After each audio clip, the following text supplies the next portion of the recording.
Buona domenica, benvenuti al TG Sicilia, le principali notizie. Una giovane di origine moldava trovata impiccata a Ramacca. Per gli investigatori si tratta di un femminicidio simulato da suicidio. Fermati il fidanzato e un amico. Palermo ancora sotto shock per la violenza di gruppo su una 19enne. Corteo ieri sera contro il patriarcato. Le istituzioni chiedono risposte severe. Sconcerto anche a Catania. Per molti, raccontano i ragazzi, il sesso è diventato ormai una moda, quasi una sfida. Traffico domenicale intenso ma con rare code. Il gran caldo risparmia per ora la Sicilia. Il caro carburanti ci costa 417 euro in più all'anno, secondo Assoutenti. I 2.400 migranti oggi a Lampedusa, poi in parte saranno trasferiti a Porto Empedocle e a Trapani. Esorbitanti i guadagni illeciti degli scafisti, 6 miliardi di euro in tutto il mondo. A Siracusa, in molte strade, manca la luce da mesi. La denuncia degli ascoltatori a Ditelo al vostro TG.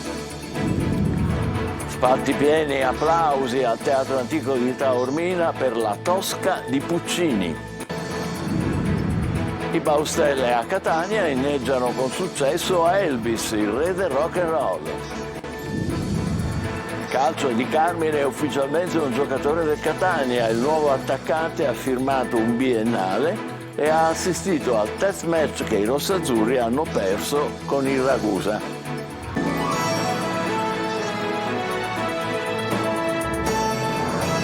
Bentrovati. Femminicidio a Ramacca, in provincia di Catania. Una giovane moldava di 25 anni, Vera Schiopu, è stata trovata impiccata nella casa di campagna in cui viveva in contrada Sferro. Per gli investigatori si tratta di una simulazione, di un femminicidio in realtà. I militari hanno fermato il fidanzato, un manovale romeno e un amico connazionale. Il fermo dei due, rispettivamente di 33 e 31 anni, è stato confermato dalla Procura di Caltagirone. Le indagini dei carabinieri di Palagonia sono state avviate dopo che il fidanzato della 25enne aveva segnalato che la donna si era tolta la vita, ma dalla testimonianza sono subito emerse incongruenze e poi hanno portato al duplice fermo. L'autopsia potrà dare risposte probabilmente definitive. Palermo ancora sotto shock dopo la violenza di gruppo ai danni di una 19enne. Restano in carcere i 7 giovani accusati di far parte del branco. Ieri sera la rabbia dei cittadini. In corteo hanno sfilato lungo le vie percorse dagli stupratori quel giorno fino al luogo dell'assalto di gruppo. Sconcerto anche nelle istituzioni che chiedono pene più severe. Emanuela Corsi. Lo stupratore non è malato, è figlio sano del patriarcato. Con questo striscione ieri sera i cittadini di Palermo sono scesi in strada aderendo alla manifestazione organizzata dall'associazione Non Una di Meno. Il corteo ha attraversato le vie percorse dal branco che ha trascinato la vittima dalla vucciria fino al cantiere abbandonato del collettore fognario dove si è consumato lo stupro. La città è ancora sotto shock dopo la violenza di gruppo ai danni di una 19enne nella notte tra il 6 e il 7 luglio scorsi.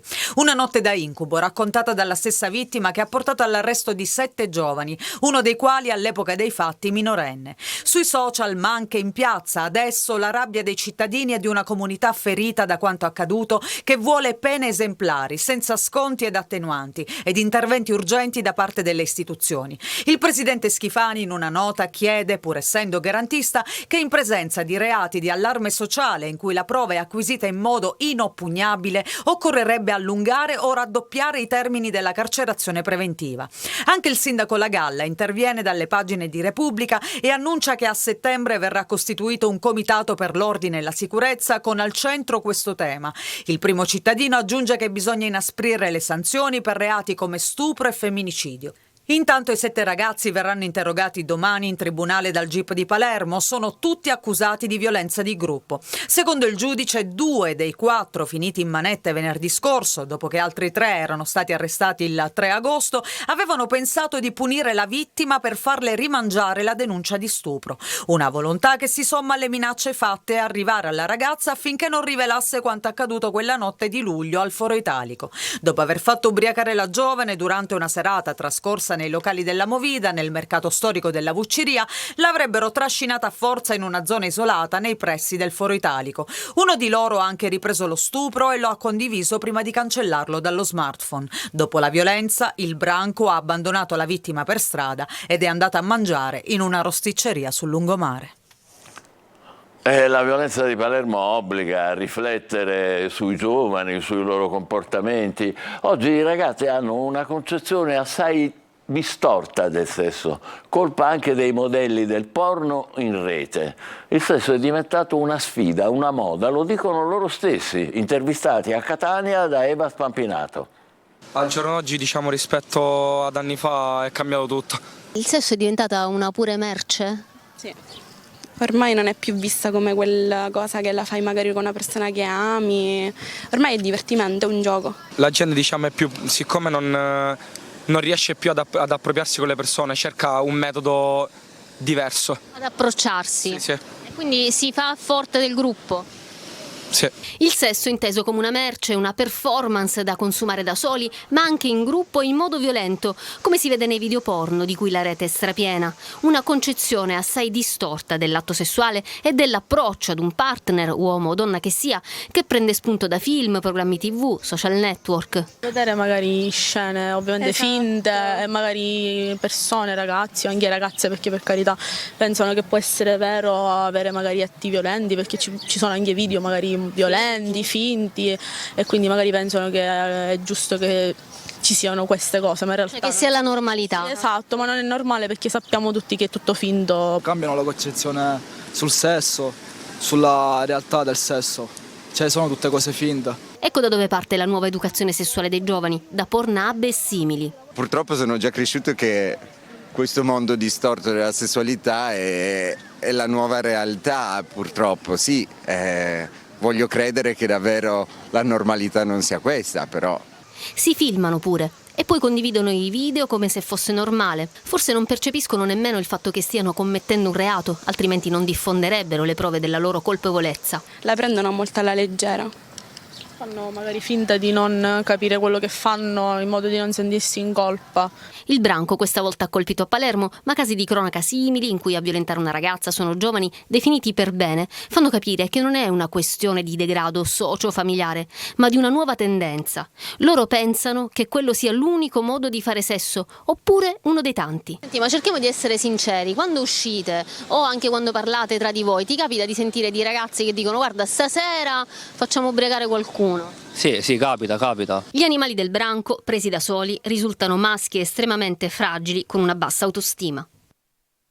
E torneremo più tardi su questa realtà sconcertante. Adesso le altre notizie. Traffico intenso ma senza grandi intoppi lungo le strade siciliane. Poca l'attesa agli imbarcaderi di Messina. Sul controesodo pesa il caro benzina. Francesco Triolo. La sensazione è che il vero controesodo sia solo rimandato. Anche questa mattina il traffico sulle autostrade è stato considerato nella norma di quell'estivo, per giunta domenicali, con qualche difficoltà solo in direzione delle località balneari. Code si segnalano sulla A18, Siracusa-Gela in direzione Gela, tra gli svincoli di Avola e Noto, rallentamenti anche sulla tangenziale di Messina, tra lo svincolo del centro e Villafranca Tirrena in direzione della costa tirrenica. In entrambi i casi sono i vacanzieri della domenica che si recano al mare per una giornata, mordi e fuggi. Anche ai traghetti di Messina si registra un'attesa nella norma, senza picchi, come nella giornata di ieri. Per questo l'ipotesi è che in questa stagione estiva i tempi siano slittati tutti di una settimana, considerato anche quanto accaduto in occasione dell'esodo di qualche giorno prima di Ferragosto e non all'inizio del mese. È comunque una domenica segnata dal grande caldo. In Italia le città con bollino rosso sono 8, ma la Sicilia è in parte risparmiata, almeno per il momento. Palermo è arancione, Catania e Messina in giallo. Allerta c'è per le ondate di calore che, precisa il bollettino del Ministero, si verificano quando si registrano temperature molto elevate per più giorni consecutivi, spesso associate a tassi elevati di umidità, forte irraggiamento solare e assenza di ventilazione, condizioni che possono rappresentare un rischio per la popolazione. Sul controesodo pesa anche il caro carburanti che, secondo Asso Utenti, costerà 417 euro in più. Il prezzo della benzina è ancora in salita, complice il mancato rinnovo per il 2023 dello sconto da 30 centesimi sulle accise. La benzina al self sulla rete autostradale viaggia su un prezzo medio di oltre 2 euro al litro, il gasolio self sempre in autostrada è a 1,09 euro. Secondo le stime fra esodo e controesodo dei vacanzieri entreranno nelle casse dello Stato per effetto delle accise e dell'IVA sui carburanti circa 2,2 miliardi di euro. Nuovi sbarchi di migranti a Lampedusa. Il centro di accoglienza scoppia con 2.500 ospiti. Sono giorni di grandi affari questi per i trafficanti di uomini gestiti da organizzazioni criminali internazionali, quasi inafferrabili, il cui giro d'affari è valutato dalla comunità internazionale intorno ai 6 miliardi di euro l'anno in tutto il mondo. Manlio Viola. 6 miliardi di euro l'anno, 30.000 trafficanti di esseri umani nel mondo, 3.000 scafisti reclutati quasi sempre per un solo viaggio e nessun rispetto per la vita umana. Sono i numeri che le inchieste condotte in 10 anni fino ad oggi sulle rotte delle carrette del mare fanno ipotizzare per un giro d'affari sommerso che sfrutta esseri umani sfortunati che fuggono dalla loro terra alla ricerca di un futuro, spesso da clandestini in Europa. Numeri ipotetici, visto che è impossibile quantificare con esattezza un'attività criminale internazionale come questa. Numeri che fanno riflettere sul perché non si riesca a porre fine ai viaggi della speranza. Proprio in queste ore Lampedusa torna a scoppiare, 2.500 quasi migranti ospitati nel centro di accoglienza che conta appena 1.000 posti, forse neanche. Altre 4 carrette del mare sono arrivate autonomamente sull'isola, sfuggendo ai controlli delle motovedette. Da 1.500 a 4.500 euro a persona è il costo del viaggio, ma solo una piccola parte finisce nelle mani proprio degli scafisti. A guidare le carrette sono quasi sempre giovani reclutati per il singolo viaggio che si confondono con i migranti per cercare di farla franca. Per loro poche centinaia di euro per trasportare 40, 50, anche 60 persone su una barca che dovrebbe ospitare al massimo 7-8 persone. Poche centinaia di euro anche per gli equipaggi delle navi madre che portano centinaia di sfortunati e poi li abbandonano sulle scialuppe ancora in alto mare. I veri affari li fanno i carnefici che tengono i migranti prigionieri in case a ridosso delle spiagge africane prima di farli partire e i grandi manovratori del traffico. Fino ad ora la comunità internazionale ne ha identificato poco meno di 200, ma i veri capi delle circa 35 organizzazioni note restano inarrivabili. 3 agenti di polizia penitenziaria sono morti e un'altra è rimasta ferita in uno scontro fra 2 auto sulla statale fra Palagonia e Mineo nel Catanese. Le prime 2 vittime sono morte in seguito all'incidente. Un altro agente ferito è stato trasportato in elisoccorso all'ospedale Cannizzaro, dove è deceduto poche ore dopo lo scontro. A Francofonte una tunisina di 40 anni si è lanciata dal balcone di casa con in braccio le figlie di 6 mesi dopo un litigio con il marito. La donna e le piccole, subito soccorse, sono state portate in ospedale al Cannizzaro di Catania. Le gemelline non avrebbero riportato ferite gravi, mentre la donna è ricoverata per fratture multiple. A Siracusa in molte strade manca la luce da mesi, un problema causato dal furto dei cavi di rame della pubblica illuminazione. La mancanza di luce è un pericolo per automobilisti e pedoni, scrivono i residenti che si sono rivolti alla nostra linea WhatsApp "Ditelo al vostro TG". Quando il sole tramonta in via Bartolomeo Cannizzo, come in altre strade della zona, cala il buio totale. È la situazione che vivono centinaia di famiglie della parte alta del quartiere Acradina a Siracusa. Si tratta di un problema che va avanti da mesi, da quando qualcuno rubò i cavi di rame che alimentano l'impianto di illuminazione pubblica. Un problema che non riguarda solo chi abita in zona, ma anche chi passa da queste strade con la propria auto. I residenti sono ormai stanchi, tante le chiamate fatte agli uffici comunali di competenza senza però alcun riscontro, e adesso hanno segnalato il tutto alla nostra linea WhatsApp. Percorrere queste strade la sera diventa un pericolo per la sicurezza. Chi è alla guida rischia di travolgere i pedoni che attraversano, ma c'è pericolo anche per chi va a piedi. il rischio è quello di cadere o di imbattersi in qualche malintenzionato. Così anche per andare a conferire i sacchetti dei rifiuti bisogna attrezzarsi con le torce dei cellulari, l'unico modo per fare un po' di luce. Per la gioia di chi ha segnalato il problema e non solo, pare che tutto ciò sia alle battute finali. Il comune infatti avrebbe affidato i lavori di ripristino dell'illuminazione che dovrebbero iniziare a breve, ma la domanda che si pongono i residenti è quante notti al buio dovranno passare ancora. La nostra linea WhatsApp resta sempre a vostra disposizione. Segnalate qualsiasi tipo di problema con foto e video al 342 74 55 005. Ditelo al vostro TG. Siamo allo spettacolo, una rappresentazione dal sapore estivo con qualche momento pregevole, certamente impreziosita da una location unica al mondo. La Tosca di Puccini ieri sera al Teatro Antico di Taormina. Tanti turisti sugli spalti pieni, qualche malumore tra gli spettatori per l'apertura alle 20:30 dell'unico ingresso al sito con lo spettacolo fissato alle 21 e che invece è cominciato intorno alle 21:30 con diverse persone che dovevano ancora trovare posto. Poi la posizione dell'unico bar ristoro in cima al teatro con i bagni in alcuni casi senza acqua, insomma tutto questo non ha aiutato gli utenti costretti a una salita accidentata e a una lunga fila a volte. Alla fine comunque applausi per tutti.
Magnifica la Tosca al Teatro Antico di Taormina. A Catania sono approdati i Baustelle, che ieri sera si sono esibiti alla Villa Bellini, un'occasione per riascoltare dal vivo alcuni dei brani inclusi nel loro ultimo disco, intitolato Elvis e dedicato appunto al re del rock and roll. In scaletta ovviamente tutte le hit che hanno reso la band punto di riferimento dell'alternativa.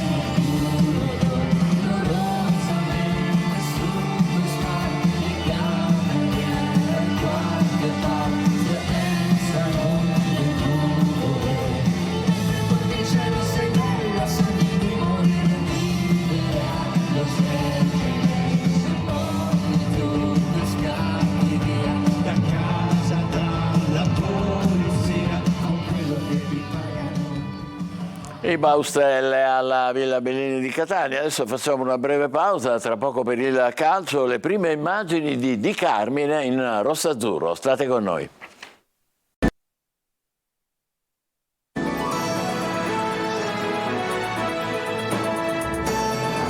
Rieccoci di nuovo insieme con il calcio. Ora è ufficiale, il Catania ha ingaggiato Samuel Di Carmine. L'attaccante ha sottoscritto un biennale con la società rosso-azzurra e oggi ha assistito al test perso per 4-1 dal Catania con il Ragusa. Marco Carli. L'attaccante che serviva adesso c'è, eccolo Samuel Di Carmine a Ragalna durante il match perso dai rossazzurri 4-1 con Ragusa. Qualche foto e qualche chiacchiera scambiata con chi era presente in tribuna. Volto sorridente, sicuramente tanta voglia di dare un contributo importante alla crescita della squadra. Di Carmine ha firmato un biennale, salito sull'Etna come testimoniano i social del club, componendo con la lava il suo numero 10. Questa è la presentazione del giocatore, classe 1988, che ha trascorso importanti e queste le sue prime parole proprio dall'Etna, con Catania alle spalle. Ciao a tutti i tifosi del Catania, da Samuel Di Carmine. Forza Catania, ci vediamo al Massimino.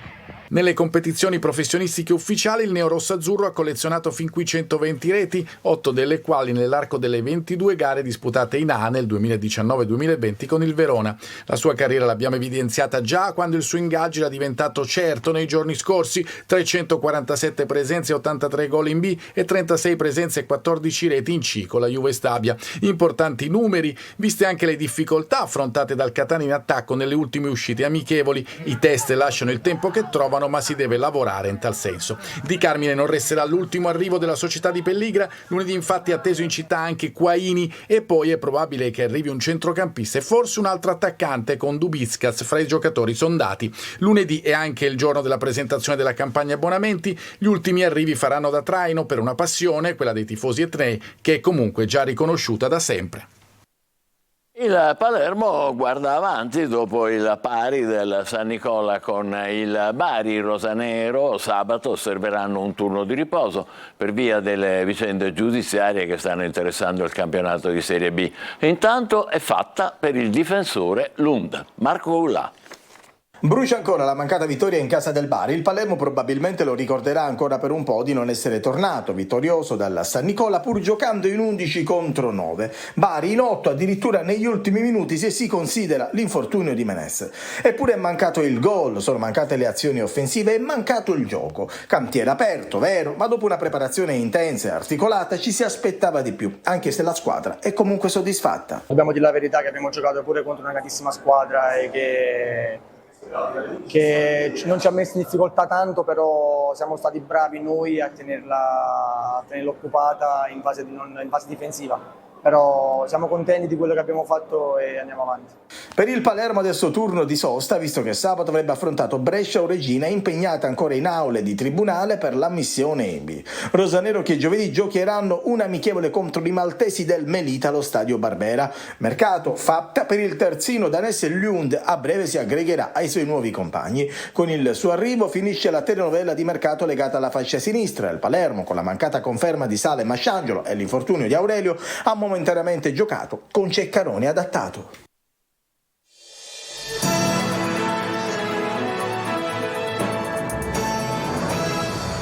A violentare le donne o a molestarle ci sono certo i malavitosi comuni, gli irregolari, ma come conferma la drammatica vicenda di Palermo, adesso sono sempre di più i giovani, anche giovanissimi, il famoso branco che di solito in gruppo aggredisce coetanee sole e indifesa. Qualche volta si sono conosciuti da poco e magari in una serata in un locale, dopo una bevuta, il consumo insieme di qualche sostanza. Ragazzi di buona famiglia, in certi casi figli di papà, come si diceva una volta. Chiarito che il rapporto con una donna in stato di alterazione della coscienza è puramente e semplicemente sempre violenza, resta da chiedersi perché. E allora abbiamo sentito da Catania il sesso come sfida, un gioco, una moda addirittura. Da Palermo invece hanno detto la responsabilità è del patriarcato, le donne in corteo a Palermo. E intanto altri pensieri si affollano. Innanzitutto l'educazione sessuale, che non c'è da nessuna parte, tantomeno quella sentimentale, figuriamoci. L'impresa di gruppo, perché solo così in gruppo ci si sente sicuri. La rete, l'abbiamo detto, con i suoi siti porno spaccia l'atto sessuale, la conquista di sopraffazione come l'unico rapporto possibile con la donna. E poi, ammettiamolo, anche la famiglia, le nostre famiglie, che caricano di aspettative i giovani maschi, con i papà che fanno gli amici senza mai un no, rendendoli in nome dell'affetto esseri del tutto insicuri, fragili, che hanno paura pure di un normalissimo no di una ragazza, di un rapporto davvero paritario. E chissà cos'altro ancora. Di sicuro è che siamo tornati indietro di mezzo secolo. È triste ammetterlo, così come è stato sbagliato in questi anni seppellire in fretta, come è successo, la lezione che arrivava a noi uomini dalle donne. Ed ecco le sacrosante preoccupazioni delle istituzioni regionali a Palermo, del sindaco. Speriamo che diventino opinione condivisa e diano sempre più conforto e protezione alle ragazze e alle donne che con coraggio sempre di più denunciano i violentatori. Ci fermiamo qui, ancora buona domenica, TG Sicilia torna alle 20. Grazie.